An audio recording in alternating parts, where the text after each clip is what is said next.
우리가 1월 말쯤에 오늘 우리가 읽은 말씀하고 비슷한 내용의 말씀을 한번 나눴습니다. 고린도전서에서 사도 바울이 이제 고린도 교회 문제가 어느 정도 이제 안정이 되고 난 다음에 예루살렘 교회를 위해서 연보 구제헌금을 좀 해라라고 그렇게 부탁을 해서 우리가 이 헌금이 무엇이고 우리가 헌금을 어떻게 사용해야 되고 또 우리 교회가 어떤 일에 헌금을 사용하고 있습니다라는 부분들을 함께 나눴습니다.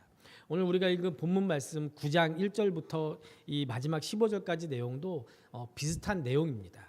그래서 또 이 본문을 가지고 여러분들한테 헌금에 대해서 설교하면은 야, 최 목사가 정말 쥐어짜는구나 하고 그렇게 생각하실 것 같아가지고 헌금하라고 설교 안 했을 테니까 여러분들 부담 갖지 마시고 설교를 들으시기를 바랍니다.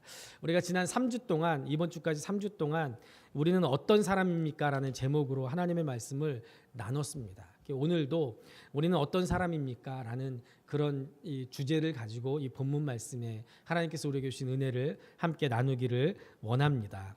요즘 인터넷에 보면 굉장히 재밌는 글들, 재밌는 사진들이 많이 올라와 있는데 최근에 인터넷에 최근도 아니에요. 꽤 오래된 것 같아요. 이 초등학생들의 기발한 이 시험 답안이라고 하면서 사진이 올라와 있습니다. 아마도 초등학교 선생님이 그런 이 글을 올렸겠죠. 그 답안지를 사진까지 찍어서 올린 거 보면 그런데 보면은 참 초등학생들 기가 막힌 답안들 많이 써내더라고요. 근데 그 중에 제일 기억에 남는 게 뭐냐면 이웃집에서 과일을 가져다 줬습니다. 이때 어떻게 말해야 될까요? 네? 이런 질문이에요. 이럴 때 보통 뭐라고 대답을 해야 됩니까? 감사합니다. 잘 먹겠습니다. 이렇게 해야 되는데 어떤 초등학생이 아마 우리 집에 있는 애 같은 애가 한 명 있었나 봐요. 그 집에도. 뭐라고 썼냐면 아유 뭘 이런 걸 다. 이렇게 답안에다 썼더라고요. 뭘 이런 걸 다. 근데 왜 이게 머리에 인상에 남냐면 저도 이 말을 자주 쓰거든요. 예? 감사한데 아유 감사합니다. 이 말보다는 아유 뭘 이런 걸 다. 예? 이렇게 말할 때가 많이 있는 것 같아요. 그래가지고 야 어쩜 그렇게 내 마음하고 똑같냐 하는 마음에 잘 기억에 남는 것 같아요. 아이들이 선물을 받고 나면 아이들은 온통 그 선물에만 관심을 기울입니다. 고맙다는 인사도 잊어버리고 선물 뜯어보는 일에만 막 정신을 쏟는 거예요. 그래가지고 야 너 아빠한테 감사한다도 안 해? 그러면 그냥 억지로 쳐다도 안 보고 감사합니다. 그러면서 무조건 막 뜯는 거예요. 선물을 뜯어보고 나서 선물이 자기 기대 이상이면 혹은 자기가 원하는 것이면 기뻐하면서 그제서야 고맙다고 인사하고 와가지고 뽀뽀하고 아빠가 최고라고 하고 쌩 난리를 쳐요. 그런데 선물을 딱 뜯어봤는데 기대에 미치지 못하면 실망하면서 고맙다는 인사도 제대로 하지 않고 오히려 선물을 준 아빠를 죄인처럼 취급을 할 때도 있습니다. 특히 선물이 다른 형제들 거보다 못하다라고 생각하면 왜 나는 이거밖에 안 주느냐 하고 따지는 애도 간혹 집집마다 하나씩은 있는 것 같습니다. 우리가 감사를 잃어버리는 이유는 선물을 준 그 사람을 보지 않고 선물을 보기 때문에 감사를 잊어버리는 것 같아요. 선물을 준 분의 성의와 따뜻한 마음보다는 선물의 가치 여부로 고마움을 표시하려고 하니까 우리가 자꾸 감사를 잃어버리는 것 같아요. 우리가 하나님께 감사하지 못하는 이유도 똑같습니다. 하나님께 내게 귀한 은혜를 베풀어 주셨는데 그 하나님을 우리가 보지 못하는 거예요. 나를 향한 하나님의 그 크신 사랑의 마음을 헤아리지 못하기 때문에 내가 하나님께 감사하지 못하는 거예요. 그러면서 대신 지금 힘들고 고달픈 내 처지하고 내 형편만 보니까 감사하지 못하는 거예요. 오히려 감사보다 불평하는 것이 우리의 일상이 되어버렸습니다. 여러분들 하나님께서 이스라엘 백성들을 출애굽시켜 주셨어요. 이스라엘 백성들이 무려 430년이나 바로의 압제 밑에서 고생했습니다. 하나님께서 그런 이스라엘 백성들을 불쌍히 여겨주셨어요. 이스라엘 백성들을 정말 사랑하셨습니다. 그래서 이스라엘 백성들을 구원해 주셨어요.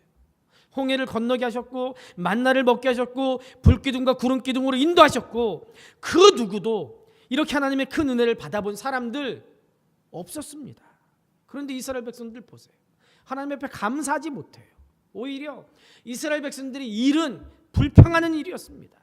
마실 물이 없다고 불평하고, 먹을 것이 없다고 불평하고, 고기 못 먹는다고 불평합니다. 가나안 땅에 들어갈 형편이 못 된다, 그것 때문에 또 불평합니다. 그럼 이스라엘 백성들이 왜 이렇게 됐습니까? 자기들을 불쌍히 여기시고 자기들을 사랑하시는 그 하나님의 사랑의 마음을 헤아리지 못했기 때문에 그랬어요. 자기들을 구원하시기 위해서 놀라운 역사를 나타내신 그 하나님의 은혜를 헤아리지 못하니까 감사하지 못하는 거예요. 지금 현재 자기들의 고달픈 처지를 보니까 감사하지 못하는 거예요. 힘들고 어려운 상황만 보이게 되니까 하나님께서 주신 은혜 잊어버리는 거예요. 여러분들, 우리는 무엇보다도 하나님을 바라봐야 될 줄로 믿습니다. 하나님은 이미 우리에게 말할 수 없는 큰 은혜를 베풀어 주셨습니다. 독생자 예수 그리스도를 나를 위해서 보내주셨어요. 세밀하게 크고 놀라운 은혜로 여기까지 우리를 인도해 주신 줄로 믿습니다. 지금도 하나님은 우리가 구원의 길을 걷도록 인도하고 계세요. 지금도 역사하고 계십니다. 그 하나님을 우리가 바라봐야 됩니다. 그러나 많은 성도들이 우리의 힘들고 딱한 처지만 바라봅니다. 어렵게 꼬인 그 상황만 바라보는 거예요.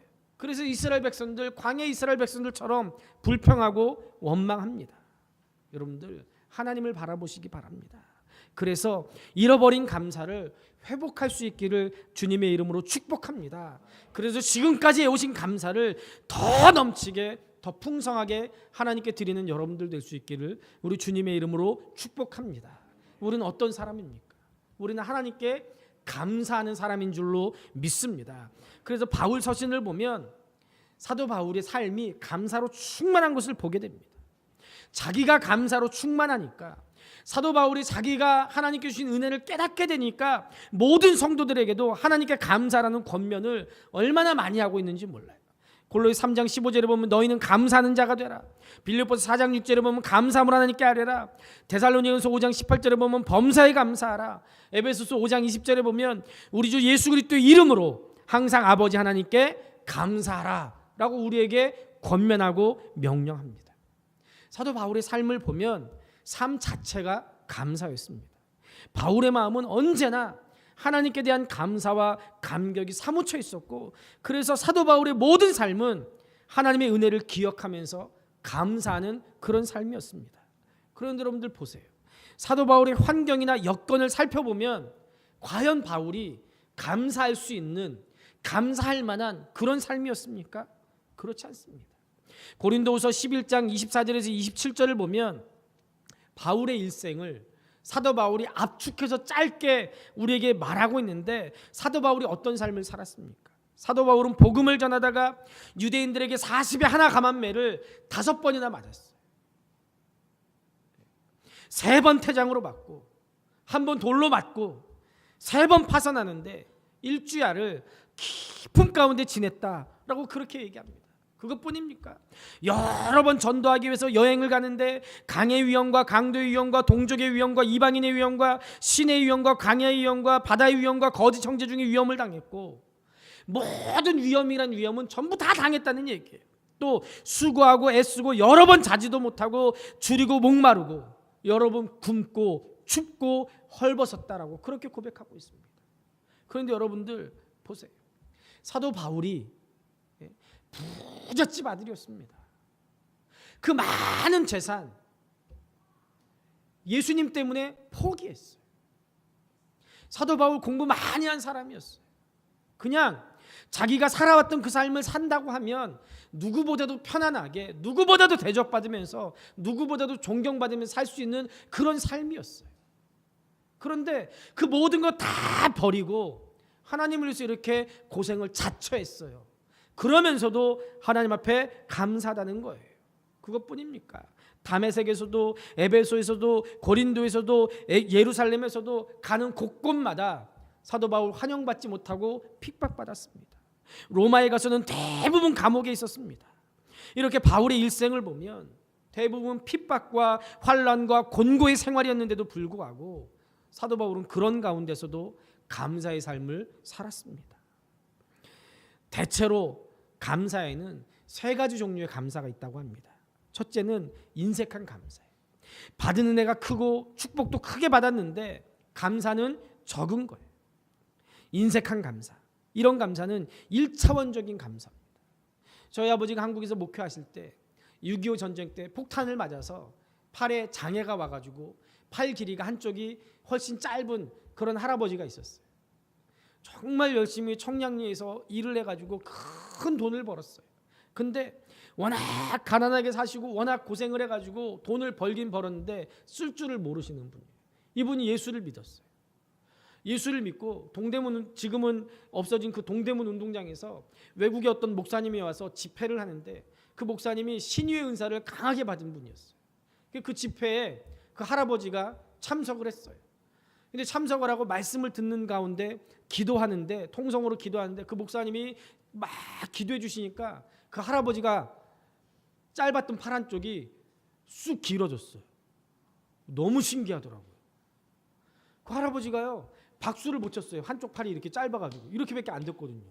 근데 기도하고 나니까요, 이게 딱 되는 거예요. 이게 얼마나 놀라운 일이에요. 얼마나 감사해요. 옆에서 지켜본 저도 눈이 번쩍 뜨이더라고요.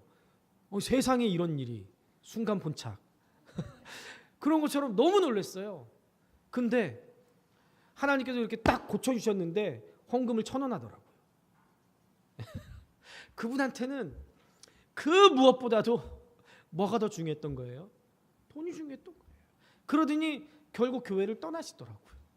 이게 뭐냐? 1차원적인 감사, 인색한 감사, 초보적인 감사, 어린아이의 감사예요. 두 번째는 때문에 하는 감사입니다. 이게 뭡니까? 무엇이 이루어졌기 때문에 감사하고, 무엇을 받았기 때문에 감사하고, 성공했기 때문에 감사하고, 기도가 이루어졌기 때문에 감사하는 거예요.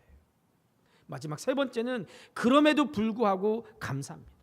어려운 일이 있음에도 불구하고 나를 구원하심에 감사드리고, 하나님이 나와 함께 하심을 믿고 감사드리고, 모든 것이 합력하여 선이 될 줄 믿고 그럼에도 불구하고 감사하는 거예요.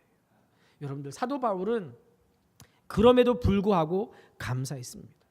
고린도후서 12장에 보면 사도 바울에게 치명적인 질병이 있었어요. 그래서 사도 바울이 육신을 괴롭히는 이 가시를 없애달라고 3번이나 간절하게 하나님 앞에 기도하는데, 하나님께서 주신 응답은 내 은혜가 네가 족하다 라는 그런 말씀이었어요. 하나님께서 바울에게 육체의 가시를 주신 것은 교만하지 않게 하시기 위해서 육체의 가시를 주셨습니다. 그러니까 사도 바울이 하나님께 응답받고 나서 그 육신의 질병을 그냥 평생 안고 지냈습니다. 사도 바울 건강한 사람이 아니었어요. 그런데도 사도 바울 하나님께 감사합니다. 그뿐입니까? 사도 바울은 평생 우리가 알다시피 독신으로 지냈습니다. 종일 일하고 집에 돌아와도 편안히 쉴 만한 가정도 없이 그렇게 평생 살았어요. 고생하면서 전도행하고 다시 집으로 돌아갈 그런 집이 없었습니다.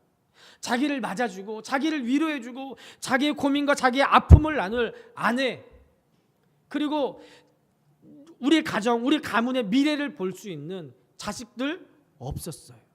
바울은 평생 결혼도 안 하고 가정도 없이 살았기 때문에 편히 쉴 곳도 없었습니다.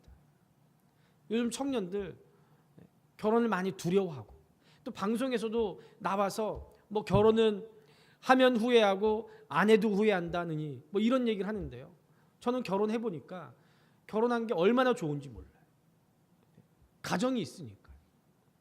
아무리 힘든 일이 있고 아무리 화가 나는 일이 있고 아무리 짜증나는 일이 있어도 가정에 들어가서 마누라 보고 애들 보면 그게 다 사라지는 거예요.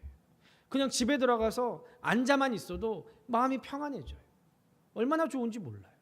그래서 사도 바울은 이런 게 없었어요.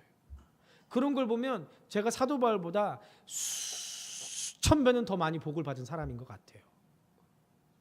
왜 웃으세요? 아멘 안 하세요? 이럴 땐 아멘 하셔야 되는데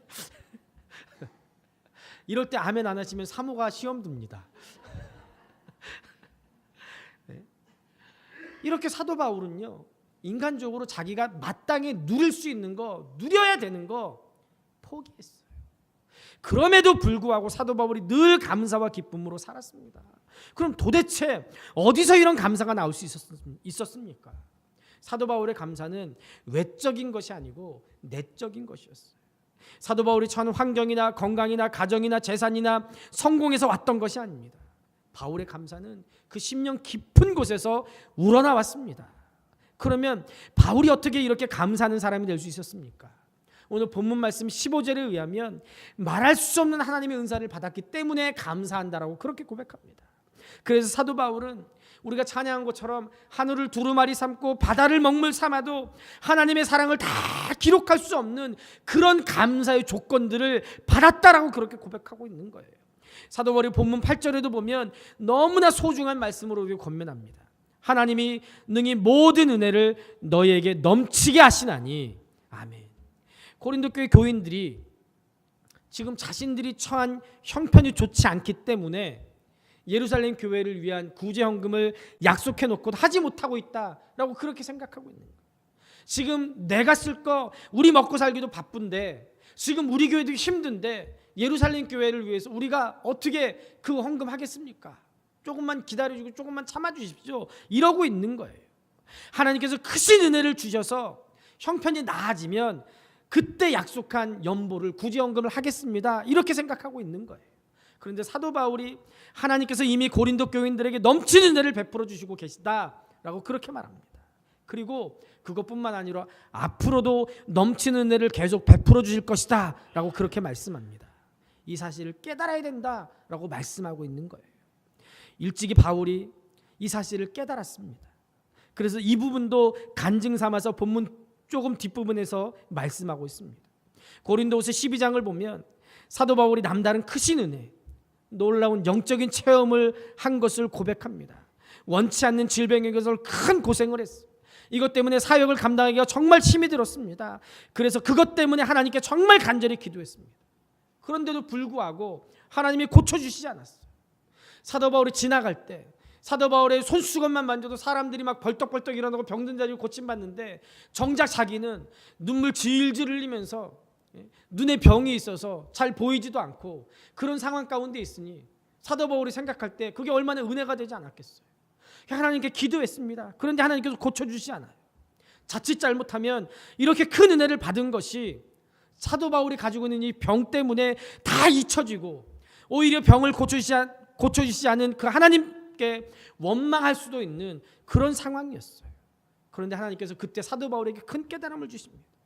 고린도후서 12장 9절을 보면 내 은혜가 네게 족하다라고 말씀합니다. 하나님의 은혜가 지금도 사도 바울에게 넘치고 있다는 거예요. 그리고 사도 바울이 더 나가서 이런 것도 깨달았어요. 지금 이 질병은 하나님께서 내가 교만하지 않게 하시도록 은혜로 주신 거구나, 그걸 깨달았어요. 그리고 나니까 더 차원 높은 감사를 하나님께 드릴 수가 있었던 겁니다. 여러분들, 깨닫는 게 중요합니다. 비록 지금 여전히 필요한 것이 많고 채워야 될 것이 많지만 그럼에도 불구하고 하나님께서는 우리에게 넘치는 은혜를 베풀어 주시는 분임을 여러분들 깨달으시기를 주님의 이름으로 축복합니다. 어떤 목사님의 사모님이 이렇게 간증했어요. 원래 그 목사님, 남편 목사님은 목사가 될 생각이 없었던 분이고, 남편이 그러니까 그 사모님도 자기가 사모가 될 거라는 것은 꿈에도 생각을 하지 못했답니다. 평범한 직장으로 살고 있었는데 어느 날 갑자기 이 목사님에게, 남편에게 실명의 위기가 다가왔어요. 그러더니 실제로 실명을 하게 되고, 남편이 실명을 하니까 그 가정의 삶이 완전히 엉망이 됐습니다.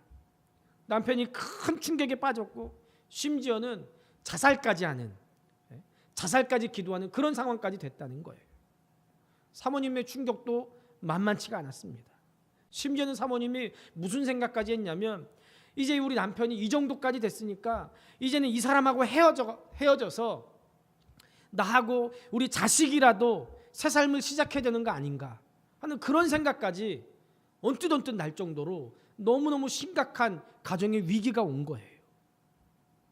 그래서 이 두 부부가 하나님 앞에 나가서 기도하는데 하나님께서 사모님에게 뜻밖의 응답을 주셨다는 거예요. 사모님에게 뭐라고 말씀하셨냐면, 하나님이 이렇게 말씀하셨대요.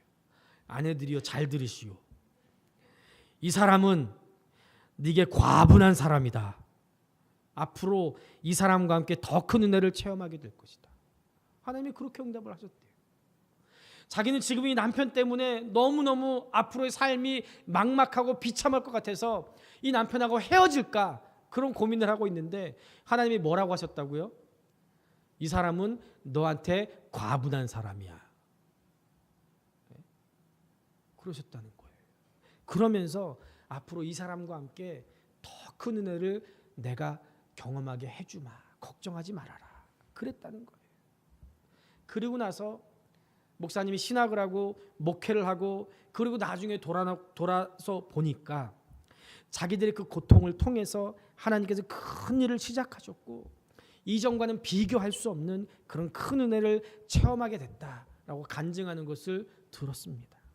여러분들, 지금 내 힘든 처지와 형편만 보면 우리는 감사할 수 없어요.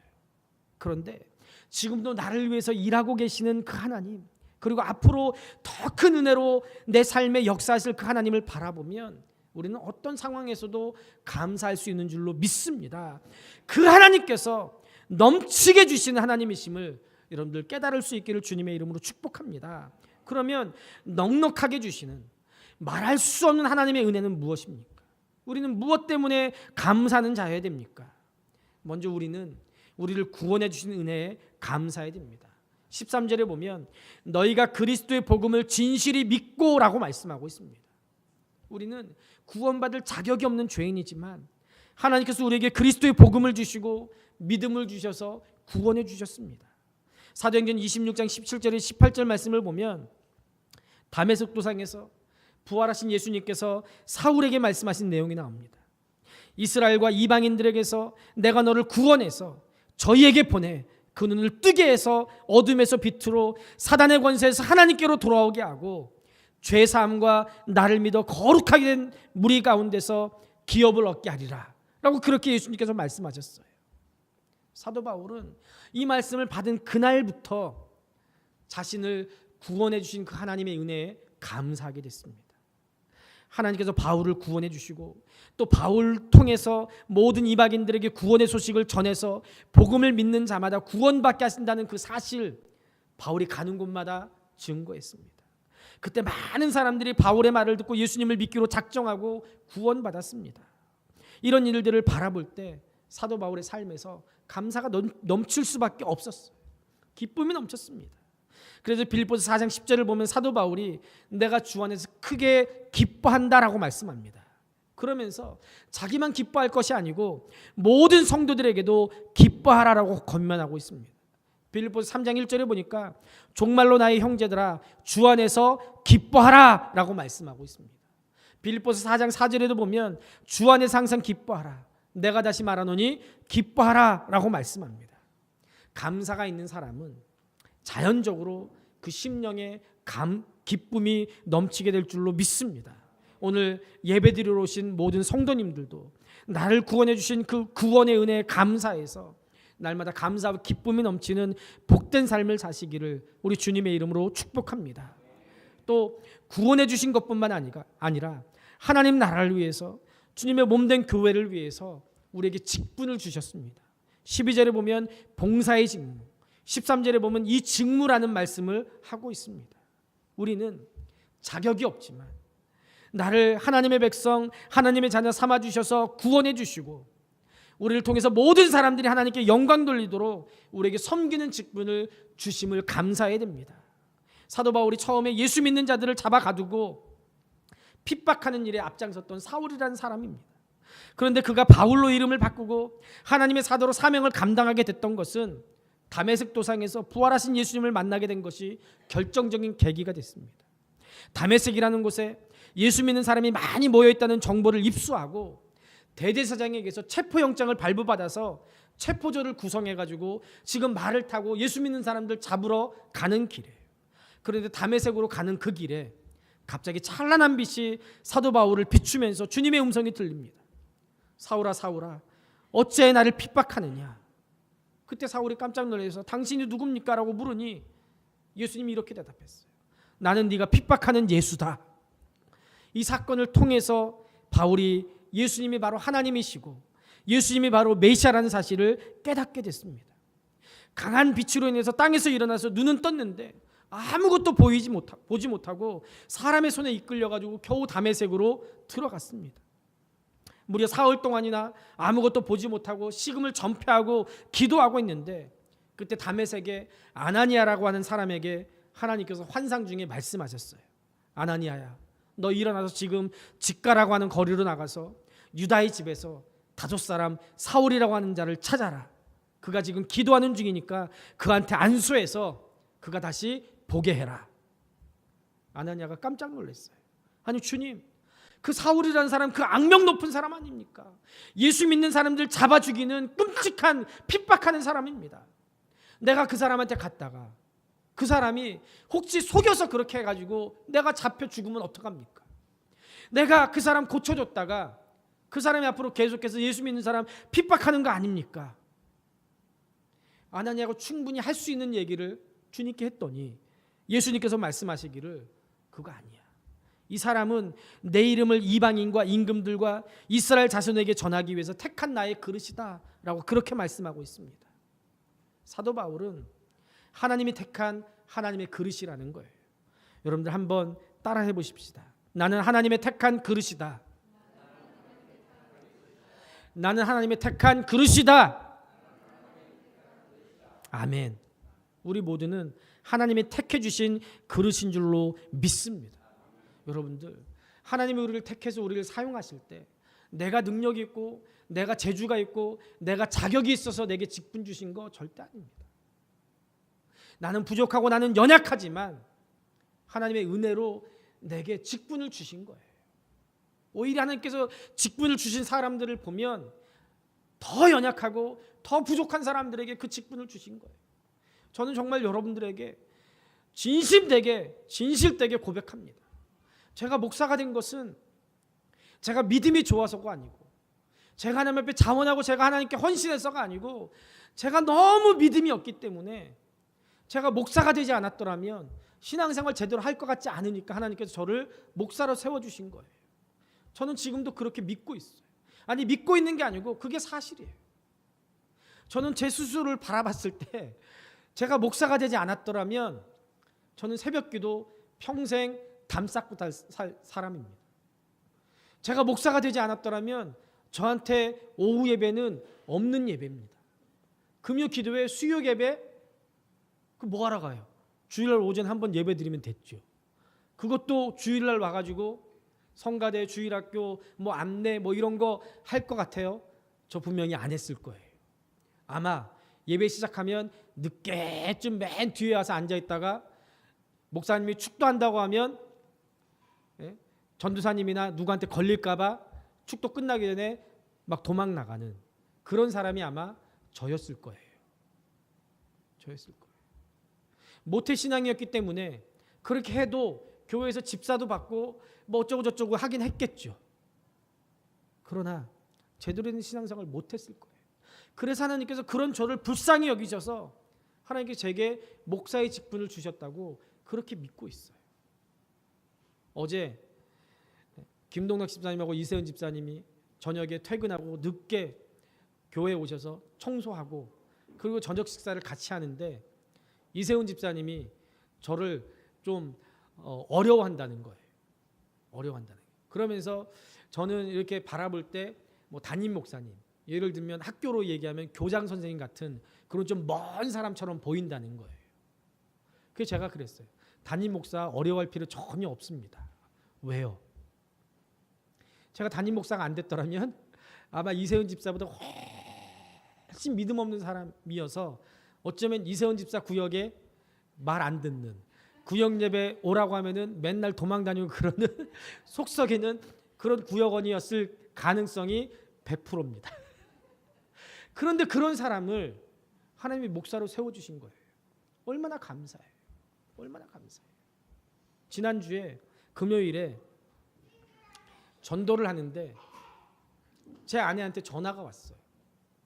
어떤 집사님인데 이름도 잘 기억이 나지 않았던 집사님. 그 집사님 이름이 뭐더라? 그 집사님 이름이 뭐더라? 아, 이름이 뭐더라? 막 이 정도로 잘 기억이 나지 않는 집사님인데 그 집사님한테 전화가 왔는데 뭐라고 말씀하시냐면요. 그 집사님이 유튜브에서 제가 설교 영상 올린 걸 보고 너무 은혜를 받았다는 거예요. 그 영상을 보면서 설교를 들으면서 자기가 그동안에 가지고 있었던 고민들, 기도 제목들이 해결됐다는 거예요. 그게 너무 감사해서 전화했다고, 우리 집사람한테 전화했더라고요. 그리고 감사하다고. 그리고 전도가 끝나고 이제 제 방에 올라가서 금요기도회 설교를 마무리하고 있는데 교회 전화로 전화가 왔어요. 그래서 받았더니 여자분인데 그러는 거예요. 혹시 교회에 헌금을 하는 계좌가 있습니까? 헌금을 하고 싶은데 계좌번호 좀 알려주세요. 그래서 제가 그랬어요. 우리 교회는 헌금하는 계좌는 따로 없습니다. 실례지만 누구신가요? 저는 이 교회 목사입니다. 그랬더니 그분이 아유 목사님 안녕하세요. 그 인사하는데 보니까 아까 제 아내한테 전화했던 그 집사님이더라고요. 네. 은혜 받고 헌금을 하고 싶다는 거. 제가 그걸 보면서 얼마나 감사했는지 몰라요. 야, 나같이 이름 없는 목사, 나같이 조그만 교회 목사, 나같이 실력 없는 목사를 통해서도 하나님께서 멀리 떨어져 있는 그분에게 은혜를 주시고 깨닫게 하시는구나. 그분 집이 화곡동이거든요. 이 끝에서 저 끝인데 하나님께서 그렇게 역사하시는구나. 야, 이거 정말 감사하다. 이거는 내가 하는 게 아니고 하나님이 하시는구나. 하나님이 하시는구나. 하나님이 나 같은 사람도 사용하시는구나. 얼마나 감사했는지 몰라요. 여러분들 보세요. 저같이 믿음 없고 저같이 실력 없는 사람도 이렇게 사용하시는데 저보다 믿음이 훨씬 좋은 여러분들은 얼마나 하나님께서 더 귀하게 사용하시겠습니까? 믿으십시오. 괜히 미안해하지 마시고 아멘 하세요. 믿으세요. 목사보다 믿음 좋다고 하니까 이거 아멘 해야 돼 말아야 돼 그런 눈으로 저를 쳐다보시는데 이럴 때 그냥 아멘 하시는 거예요. 네. 사도 바울을 택하셨던 그 하나님께서, 사도 바울에게 직분을 주셨던 그 하나님께서 지금 오늘 우리도 택하시고 우리를 통해서도 역사하신다는 사실을 기억하시기를 바랍니다. 이사야 43장 1절 말씀에 보니까 너는 두려워 말라. 내가 너를 구속하였고 내가 너를 지명하여 불렀나니 너는 내 것이다 라고 말씀하고 있습니다. 하나님께서 우리를 세상의 수많은 사람 중에 특별히 지명해서 너는 내 거야 라고 불러주시고 택해 주신 거예요. 바울을 사도로 부르시고 베드로를 사도로 부르신 것처럼 오늘 우리도 하나님의 자녀로 하나님의 직분자로 우리를 부르셨다는 사실에 대해서 여러분들 감사할 수 있기를 바랍니다. 주께서 주신 이 직분 세상에서 얻을 수 있는 것이 아닙니다. 돈으로 살 수 있는 것도 아닙니다. 하나님이 세우셨다는 사실에 대해서 감사하고 자부심을 가지시길 바랍니다. 바울은 하나님께서 선택해 주셨다는 이 사실 때문에, 구원해 주셨다는 사실 때문에, 사도로 세워주셨다는 사실 때문에 감사하지 않을 수가 없었어요. 바울에게 어떤 자격이 있어서가 아닙니다. 바울은 오히려 우리가 알다시피 죄인 중에 죄인이고 핍박자고 회방자였어요. 구원받을 자격이라면 어쩌면 우리보다 더 없는 사람이었어요. 우리는 최소한 예수 믿는 사람 핍박하고 회방하고 그렇게 하진 않았잖아요. 그런데 바울은 그런 사람이었어요. 그래서 그의 고백처럼 죄인 중에 괴수예요. 우리보다 더 자격 없는 사람이었어요. 그런데도 이런 직분을 받은 것은 전적인 하나님의 은혜로 된 것이다라고 그렇게 사도 바울이 고백합니다. 그래서 감사할 수밖에 없는 거예요. 바울이 받은 이 은혜는 오늘 우리에게도 동일합니다. 하나님께서 저와 여러분들 수많은 사람 가운데 택해 주셨고 구원해 주셨고 성도로 세워 주셨고 주님의 몸된 교회를 섬기는 직분자로 세워 주신 줄로 믿습니다. 이 하나님의 놀라운 사랑과 은혜 앞에 우리가 어떻게 해야 됩니까? 성경을 보면 구약에서 신약 성경까지 우리에게 감사할 것을 명령하신 말씀이 수없이 많이 기록되어 있습니다.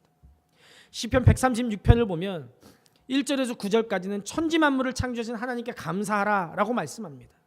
10절에서 20절까지는 애굽에서 구원해 주신 것을 감사하고 홍해에서 구원해 주시고 광야에서 구원해 주시고 모든 어려운 일에서 전쟁이나 환난에서 구원해 주신 하나님께 감사하라 라고 그렇게 말씀합니다. 21절부터는 이 땅에서 기업을 주시고 일용할 양식을 주시고 비천한 데서 일으켜 주시고 나를 도와주시고 식물을 주신 모든 일에 감사하라 라고 그렇게 말씀하고 있어요. 여기서 감사라는 것은요, 권면이 아닙니다. 명령이에요. 감사는 하나님께서 우리에게 무조건 하라는 그런 명령입니다. 또 시편 105편을 보면 그냥 감사하지 말고 노래 부르고 악기를 동원해서 온 몸으로 내 온 삶으로 하나님께 감사하라고 그렇게 말씀하고 있어요. 하나님께 감사하는 개인이나 가정이 복을 받고 하나님께 감사하는 나라가 복을 받을 줄로 믿습니다. 학자들이 남아메리카와 북아메리카 지역을 조사해 봤더니 남아메리카 지역이 북아메리카보다 훨씬 좋은 자연 환경을 갖고 있기 때문에 상식적으로는 훨씬 잘 사는 나라들이어야 된다, 그렇게 보는 거예요. 그런데 북아메리카에 있는 미국이라든지 캐나다는 세계 최강이고 잘 사는 나라 중에 몇 손가락 안에 드는 그런 나라지만 남미는 여전히 많은 자원을 가지고 있음에도 불구하고 질병과 기아에 허덕이고 있어요. 도대체 왜 그럴까? 학자들이 연구를 하면서 그 원인을 이렇게 얘기했습니다. 북아메리카는 청교도들이 신앙의 자유를 찾아서 개척한 감사의 땅이었지만 남아메리카는 일확천금을 노린 사람들이 개척한 탐욕의 땅이었기 때문이다. 비슷한 넓이, 더 많은 자원을 가진 남미가 왜 지금도 여전히 그렇게 헤매고 있는가? 그 땅은 개척되고 그리고 그 땅에 사는 사람들 자체가 감사하기 위해서 모인 사람이 아니고 탐욕을 충족하기 위해서 모인 사람들, 그런 사람들이 세운 나라였기 때문에 그렇다는 거예요. 그런데 북아메리카는 하나님 앞에 감사하는 사람들이 모여서 개척한 나라니까 잘 살게 됐다는 거예요. 이게 뭐 예수 믿지 않는 사람들은 인정하지 않을지도 모르겠지만 예수 믿는 우리들은 충분히 납득이 가는 그런 얘기입니다. 하나님께 감사드리는 민족이 하나님께 복받게 될 줄로 믿습니다. 세계에서 가장 가난한 나라 중에 하나인 방글라데시를 보면 이 방글라데시아는요, 대부분이 이슬람 교도들이고 그 다음에 힌두교인들인데 이 방글라데시는 감사를 모른다는 거예요. 그 사람들이 쓰는 말 중에 감사라는 뜻에 해당되는 단어가 자체가 없대요. 그러니까 감사가 뭔지를 모르는 거예요. 누가 뭔가를 주고 동정을 해도 이 사람들이 어떤 말을 하냐면 당신이 나를 구제해서 당신이 알라 신에게 복을 받게 되니까 오히려 당신이 나한테 고맙다고 해야 돼, 이렇게 생각한다는 거예요.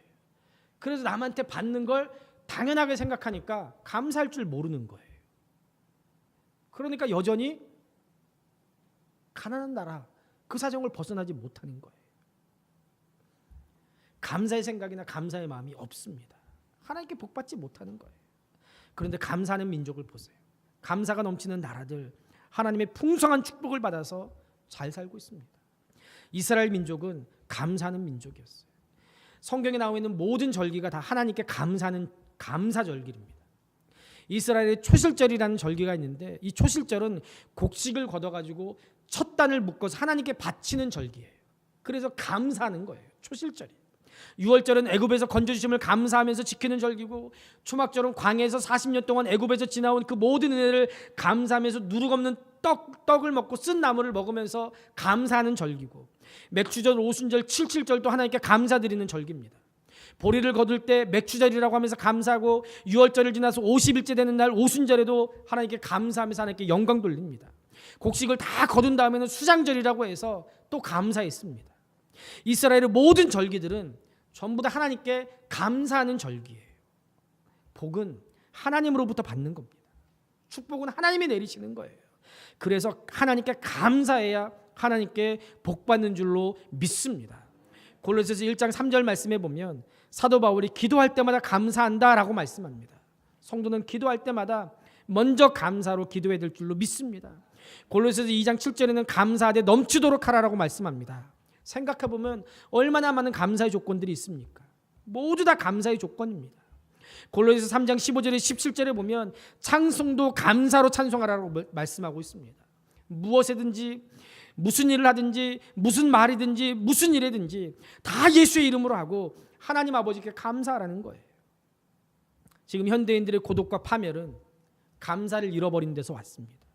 눈높이를 아래 둬야 되는데 자꾸 나보다 나은 사람 위만 쳐다보니까 불평과 불만이 나오는 거예요.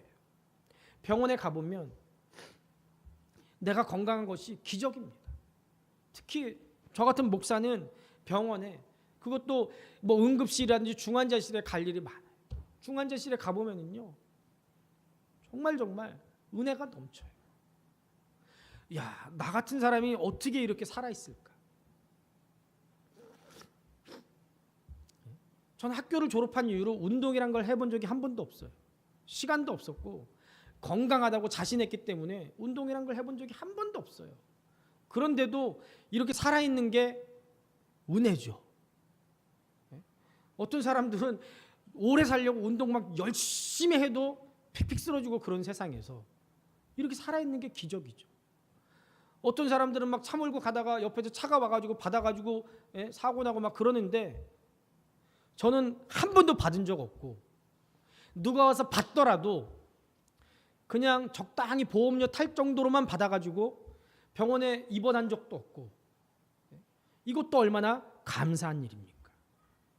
어쩌면 그렇게 병의 종류도 많은지 수백 수천 가지 질병 중에 제가 걸리는 질병은 끼케야 감기, 배탈, 중할 때 장염, 이 정도니 얼마나 감사해요. 그거 그냥 약 며칠 먹으면 그냥 나요. 약 안 먹어도 한 20일을 지나면 저절로 낫는 감기, 약 먹으면 20일 지나면 낫는 감기, 그 정도밖에 안 걸리니 얼마나 감사합니까? 이렇게 건강한 것만 해도 놀라운 감사의 조건이에요. 사람의 심장을 한번 보세요. 제가 심장 때문에 한번 하나님께 갈 뻔한 적이 있기 때문에 심장을 찾아보니까 심장이 하루에 자그마치 10만 3,689번을 뛴다고 합니다. 몸속에 있는 혈액은 놀랍게 하루에 1억 6,800만 마일을 달린대요. 하루에 무려 2만 3,040번 숨을 쉰답니다. 어떤 사람이 그렇게 달리기를 잘해서 하루에 1억 6,800만 마일을 달리겠습니까? 내가 딱히 수고를 안 해도 심장이 그렇게 잘 뛰어주고 가만히 있어도 혈액이 매일매일 그렇게 긴 거리를 자기가 알아서 달려가는 거예요. 그런데 만약에 이 모든 일에 약간의 차질만 생겨도 내 생명에 금방 이상이 와요. 그 좁은 혈액에 아주 작은 혈액이 아주 조금만 막혔는데도 심장이 터질 것처럼 아프더라고요. 그러면서 조금만 늦었으면 갔대요. 부인 얼굴 못 봤을 거래요. 미스 부천 못 봤을 거래요. 그런데 그게 특별히 관리하지 않아도 여러분들 건강하게 살고 있는 거, 그게 얼마나 하나님께 감사한 일입니까? 얼마나 감사한 일이에요. 솔맨이라는 화가가 있었습니다. 결혼하고 얼마 안 된 젊은 나이에 그만 임파선 결핵에 걸려서 앞으로 3개월밖에 못 산다는 사형 선고를 받았다는 거예요. 신혼 초에 아내가 지금 임신 중입니다. 죽음을 생각하니까 아내에게도 미안하고 앞으로 태어날 아기에게도 너무너무 미안한 거예요. 정말 괴로워하고 있을 때 사랑하는 아내가 남편 솔맨을 위로합니다. 여보, 3개월밖에 못 산다고 생각하지 말고 하나님이 우리에게 3개월이나 허락해 주셨다고 생각하고 감사합시다.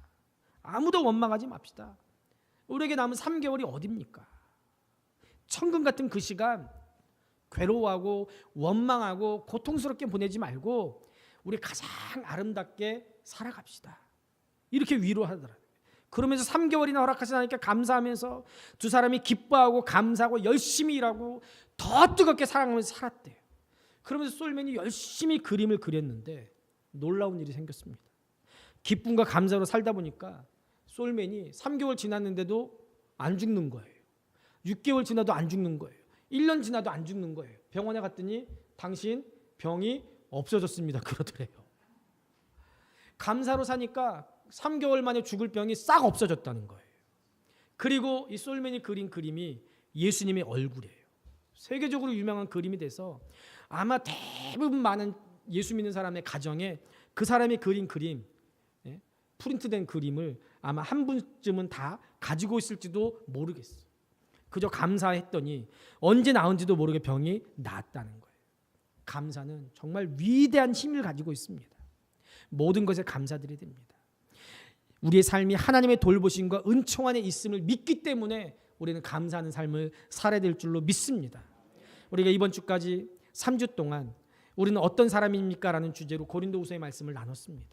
첫 주는 우리는 사람들에게 예수님의 냄새를 전하는 사람이어야 되고 하나님께 대해서는 그리스도의 향기를 올려드리는 예배자라는 것을 나눴습니다. 우리의 삶에 하나님께 올려드리는 향기 나는 삶이 된다면 자연스럽게 우리를 통해서 복음의 냄새가 예수 없는 자들에게 전해져서 그들도 나와 같은 천국 백성 하나님의 자녀가 될 줄로 믿습니다. 지난주에 우리는 역설적인 신앙의 사람이라는 말씀을 나눴습니다. 기독교는 역설의 종교예요. 십자가의 도가 예수 없는 자들에게는 미련한 것이고 패배의 상징이고 저주의 상징이지만 구원 얻는 우리, 예수 믿는 우리에게는 하나님의 구원의 지혜고 사랑의 상징입니다. 예수님께서 그렇게 사셨듯이 우리도 속이는 자 같으나 참되고 무명한 자 같으나 유명한 자요, 죽은 자 같으나 우리는 살아있고 징계를 받은 자 같으나 죽임을 당하지 아니하고 근심하는 자 같으나 항상 기뻐하고 가난한 자 같으나 많은 사람을 부유하게 하고 아무것도 없는 자 같으나 모든 것을 가진 사람인 줄로 믿습니다. 손해보는 것 같지만 실패하는 것 같지만 루저 같지만 우리 주님 다시 오시는 그날에 분명하게 누가 승리자인지 누가 하나님 앞에서 제대로 평가받는지 선명하게 드러나게 될 줄로 믿습니다. 그리고 우리는 감사하는 사람입니다. 사도 바울은 말할 수 없는 감사를 고백하면서 서신서 곳곳에서 우리에게 감사를 권면합니다. 우리는 예수 그리스도의 십자가의 은혜로 전적인 하나님의 사랑으로 구원받았습니다. 내가 무언가 가져서 감사하는 것이 아니라 내가 뭘 받아서 감사하는 것이 아니라 구원의 은혜가 풍성하면 우리는 그저 감사할 수밖에 없습니다. 구원해 주신 것만도 감사한데 부족한 내게 하나님 나라를 위해서 주님의 몸된 교회를 위해서 직분을 맡겨주셨습니다. 그것도 얼마나 감사한 일입니까? 내가 자격이 있어서가 아니라 내게 능력이 있어서가 아니라 나를 통해서 영광 받으시려고 나를 통해서 많은 사람들이 감사하게 하시려고 이 직분을 내게 주셨음에 감사하시기를 바랍니다. 예수 없는 자들과 우리가 구별되는 가장 큰 특징은 감사입니다. 우리는 모든 일에 주님 때문에 감사하는 사람입니다. 다음 주일은 종료주일입니다. 그리고 우리가 한 주간 고난주간을 보내게 됩니다. 고난주간을 앞두고 이 한 주간 주님의 사랑을 깊이 묵상하면서 다시 한번 하나님 앞에 감사만 하기로 결단합시다. 감사만 고백하는 복된 삶을 삽시다. 우리는 하나님 앞에서 사람들 앞에서 감사하는 사람인 줄로 믿습니다.